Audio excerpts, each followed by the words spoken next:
سامعین کرام، آج ہم رمضان المبارک کے حوالے سے رمضان کی فضیلت اور آمد سیام کہ رمضان المبارک کی آمد ہے، اس حوالے سے آج کا ہمارا موضوع ہوگا۔ آج ہم سماعت کریں گے۔ یاد رہے کہ رمضان المبارک کے روزے ہم سب پر فرض ہیں۔ جو بھی عاقل ہے، بالغ کی عمر تک پہنچ چکا ہے، حد بلوغت تک پہنچ گئے ہیں، ان کے اوپر رمضان کے روزے فرض ہیں۔ اللہ تعالیٰ نے قرآن مجید کے اندر فرمایا، یا ایھا الذین آمنوا کتب علیکم الصیام کما کتب علی الذین من قبلکم لعلکم تتقون۔ فرمایا کہ اے ایمان والوں، اے ایمان والوں، کتب علیکم الصیام، تم پر روزے فرض کر دیے گئے، کما کتب علی الذین من قبلکم، جیسا کہ تم سے پہلی امتوں پر فرض ہیں، لعلکم تتقون، تاکہ تم پرہیزگاری اختیار کرو، لعلکم تتقون، تاکہ تم تقوی والے بن جاؤ۔ روزوں کا ایک مقصد تو یہ ہے کہ پرہیزگاری ہم اختیار کر لیں۔ پرہیزگاری سے مراد کیا ہے؟ کہ اجتناب عن الخطا، کہ انسان اپنے آپ کو گناہوں سے بچائے۔ پرہیزگاری کا مطلب تقوی جو ہے وہ اس سے مراد یہ کہ انسان اپنے آپ کو خطاؤں سے بچائے۔ جب انسان اپنے آپ کو خطاؤں سے بچاتا ہے تو وہ متقی ہوتا ہے، اور متقین کی جو ہے وہ فضیلت بہت زیادہ ہے۔ رمضان المبارک کا برکتوں والا مہینہ، سعادتوں والا مہینہ، عظمتوں والا مہینہ، اس کی آمد ہے۔ رمضان المبارک کی ایک ایک گھڑی، ایک ایک لمحہ جو ہے وہ فضیلت والا ہے، یہاں تک کہ ایک ایک لمحہ جو ہے وہ سعادتوں والا ایک ایک لمحہ ہے۔ اس مہینے میں کہ فرمایا کہ وَهُوَ شَهْرُ الصَّبْرِ، کہ جہاں پر یہ عظمتوں والا مہینہ ہے، جہاں پر یہ برکتوں والا مہینہ ہے، جہاں پر یہ سعادتوں والا مہینہ ہے، وہیں پر یہ صبر کا مہینہ ہے، اور صبر کرنے والوں ان کی فضیلت وہ جنت ہے۔ کہ اللہ تعالیٰ فرماتا ہے نا کہ ان اللہ مع الصابرین، کہ بے شک اللہ صبر کرنے والوں کے ساتھ ہے۔ چونکہ یہ صبر کا مہینہ ہے، اور صبر کا مہینہ یہ کیسے ہے؟ اس وجہ سے کہ انسان اللہ کی رضا کے لیے، اللہ تعالیٰ کی خوشنودی کو حاصل کرنے کے لیے، اللہ تبارک و تعالیٰ کی خوشنودی کو حاصل کرنے کے لیے، اللہ کی رضا کو حاصل کرنے کے لیے، انسان اللہ کو راضی کرنے کے لیے صبح سے لے کر شام تک جو ہے وہ بھوک اور پیاس میں رہتا ہے، یہاں تک کہ سب کچھ کھانے اور پینے کی چیزیں اس کے پاس موجود ہوتی ہیں، لیکن اس کے باوجود بھی وہ اپنے آپ کو جو ہے وہ ان چیزوں سے، کھانے اور پینے کی چیزوں سے اپنے آپ کو صبر میں رکھتا ہے۔ سامعین کرام، یہ وہ رحمتوں اور برکتوں والا مہینہ ہے کہ جس مہینے میں کہ جنت کے دروازے کھول دیے جاتے ہیں اور دوزخ کے دروازے بند کر دیے جاتے ہیں، اور شیطان کو زنجیروں سے جکڑ دیا جاتا ہے۔ یعنی اس ماہ میں شیطان اور شیطان کی ذریات جو ہے وہ ساری کی ساری اس کو قید کر دیا جاتا ہے۔ یہ وہ مہینہ ہے جس کی ہر رات میں ایک منادی، ایک ندا کرنے والا وہ ندا کرتا ہے، آسمان سے طلوع صبح تک یہ ندا کرتا رہتا ہے کوئی بھلائی مانگنے والا، ہے کوئی رزق مانگنے والا، ہے کوئی بخشش مانگنے والا، کہ اللہ تبارک و تعالی اس کی بخشش فرما دے۔ تو یہ مہینہ، اس کی ایک ایک لمحہ جو ہے، ایک ایک جو پل جو ہے، ایک ایک لمحہ، ایک ایک منٹ جو ہے وہ سعادتوں والا ہے، وہ برکتوں والا ہے۔ یہاں تک کہ ساری رات اللہ تبارک و تعالیٰ کی رحمت کی یہ آوازیں آتی رہتی ہیں کہ ہے کوئی بخشش مانگنے والا، ہے کوئی مغفرت مانگنے والا، ہے کوئی رزق مانگنے والا، کہ اس کو بے حساب رزق عطا کر دیا جائے۔ اسی طریقے سے حضرت شیخ عبد القادر جیلانی رحمت اللہ علیہ، آپ کے حوالے سے آتا ہے کہ آپ رمضان کی وضاحت کرتے ہیں، رمضان کی ڈیفینیشن لکھتے ہیں، کہتے ہیں کہ رمضان کا مہینہ ہے گرمی کی شدت، یعنی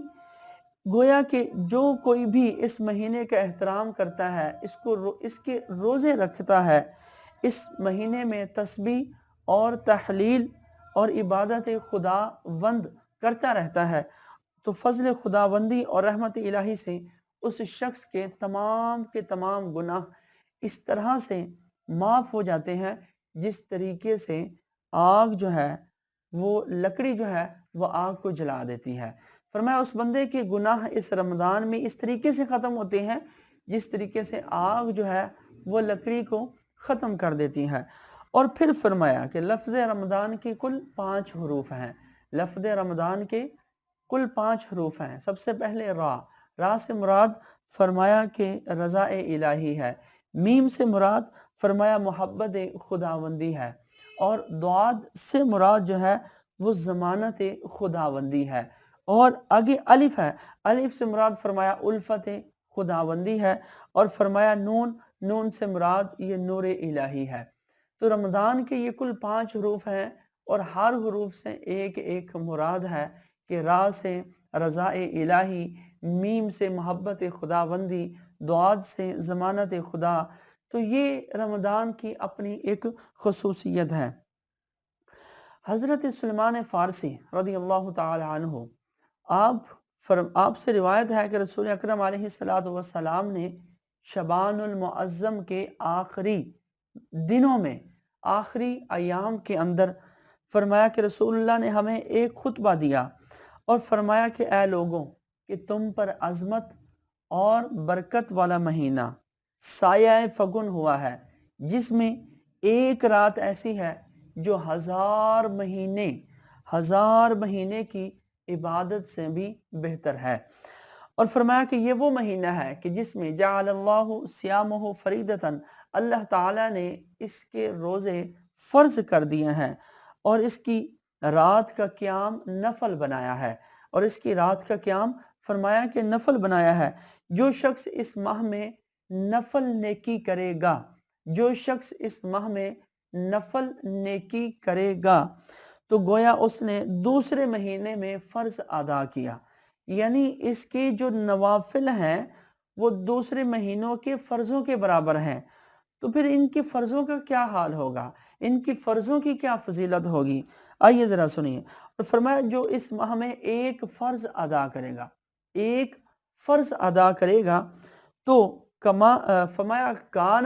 کمن کانا ادا 70 فریدتاً فیہا سوا، فرمایا اس نے جو اس ماہ میں ایک فرض ادا کرے گا تو وہ ایسا ہوگا جیسے کسی دوسرے مہینے میں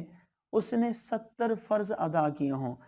ایک فرض کو ادا کرنے کا ثواب دوسرے مہینوں میں 70 فرض ادا کرنے کے ثواب کے برابر ہے۔ تو مثلا یہ ہے، اس کا مطلب یہ ہے کہ اس مہینے میں ایک فرض ادا کرنا وہ دوسرے مہینوں کے 70 فرض ادا کرنے کے برابر ہے۔ اب آپ خود ہی اندازہ لگائیں کہ اس مہینے کی برکت کتنی ہے۔ یہ صبر کا مہینہ ہے، اور صبر کا ثواب جنت ہے۔ یہ غرباء کی غم خاری کا مہینہ ہے۔ یہ وہ مہینہ ہے کہ جس میں مومن کا رزق بڑھتا ہے، جو اس مہینے میں کسی روزے دار کا روزہ افطار کرائے، فرمایا اس کو روزہ رکھنے والے کے ثواب کے برابر اس بندے کو بھی ثواب ملے گا۔ اور پھر فرمایا جو اس مہینے میں کسی روزے دار کا روزہ افطار کرائے تو اس کے گناہوں کی مغفرت ہو جاتی ہے، اور اس کی گردن وہ آگ سے آزاد کر دی جاتی ہے، اور اس کو روزے دار جتنا ثواب ملے گا بغیر اس کے کہ روزے دار کے ثواب میں بھی کمی ہو۔ صحابہ اکرام علیہم الرضوان نے عرض کی، یا رسول اللہ صلی اللہ علیہ وسلم، ہم میں سے ہر شخص اس چیز کی استطاعت نہیں رکھتا کہ وہ کسی روزے دار کو روزہ افطار کرائے۔ تو اللہ کے نبی علیہ السلام نے کیا ارشاد فرمایا کہ اللہ کے نبی علیہ السلام نے کہ اللہ تعالیٰ یہ ثواب اس بندے کو بھی عطا فرمائے گا، اس بندے کو بھی ثواب دے گا جو روزے دار کو ایک گھونٹ دودھ یا ایک کھجور یا پھر ایک گھونٹ پانی سے افطار کروائے گا، جو روزے دار کو پیٹ بھر کر کھلائے یا پلائے، اللہ تعالیٰ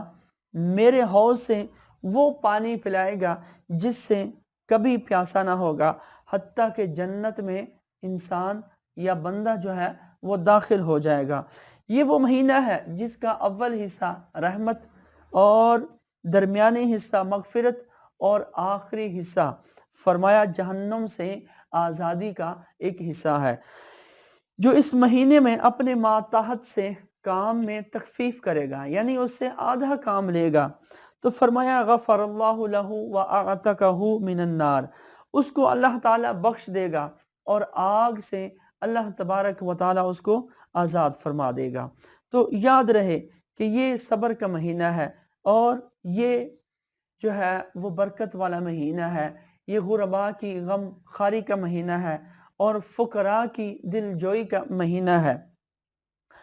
پیارے آقا علیہ السلام کا فرمان ذیشان جس طریقے سے آپ نے پیچھے سنا کہ یہ وہ مہینہ ہے جس میں ایک نفل کا ثواب دوسرے مہینے میں فرض پڑھنے کے برابر ہے، تو اس میں نماز تراویح کا ثواب بھی فرضوں کے برابر ہی ہوگا۔ وَهُوَ شَهْرُ الصَّبْرِ، اللہ کے نبی علیہ السلام نے فرمایا کہ یہ صبر کا مہینہ ہے، اپنے آپ پر صبر کرنا اور رضا الہی کی حصول کے لیے جو ہے وہ اللہ کی رضا اور خوشنودی کے حصول کے لیے صبر کرنے کا یہ مہینہ ہے۔ دعا ہے کہ اللہ تبارک و تعالی جو ہے وہ ہم سب کو اس ماہ کی عظمت اور